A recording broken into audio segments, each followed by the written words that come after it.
Describing Jeremy Clarkson as a massive show-off and egotist, the former Top Gear presenter has spoken out about behind-the-scenes tension on the BBC series. Through the 1990s, Steve Berry was Top Gear's main expert on motorcycles, working alongside the likes of Tiff Needle, Vicky Butler-Henderson and Jeremy Clarkson. But there was a member of the team that Steve never really warmed to. Jeremy Clarkson and I never got along, Steve told Al Arabiya News, adding that the show's best-known presenter was a massive show-off and egotist. He recalled his first meeting with Clarkson. The first shoot that I went along on was presented by a certain Mr. Jeremy Clarkson. And I'll never forget this, he turned up 2 hours late. I turned up half an hour early because I wanted to impress.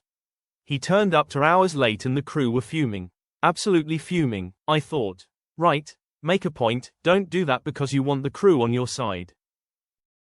Getting along with the crew had been a problem for Clarkson more than once.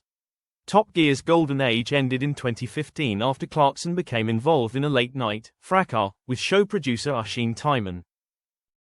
The BBC officially dropped Clarkson from Top Gear, despite more than 500,000 people signing a petition to have him reinstated. He, along with wingmen Richard Hammond and James May, left to produce their well-received big-budget series, The Grand Tour for Amazon. Steve thinks that, despite Oisin Tymon's bloody lip, it was all for the best. I think Clarkson, Hammond and May quit at exactly the right time.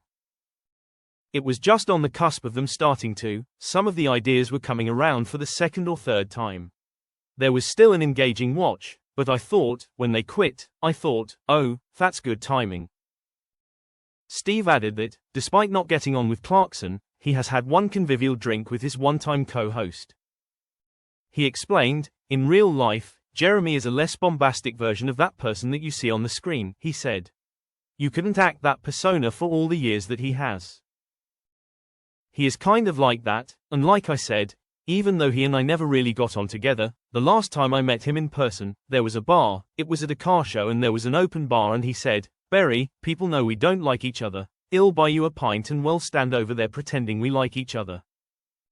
These days, Steve is spending much of his time on launching a new, affordable supercar. I thought, why have sports cars become so incredibly complex and so insanely powerful?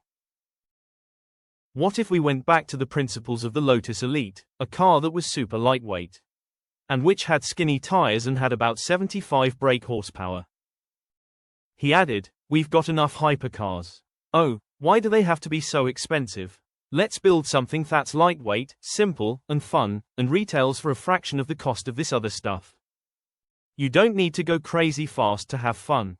If a car is simple and it's very direct and you feel connected to the road, 50 miles an hour can feel like 150 miles an hour.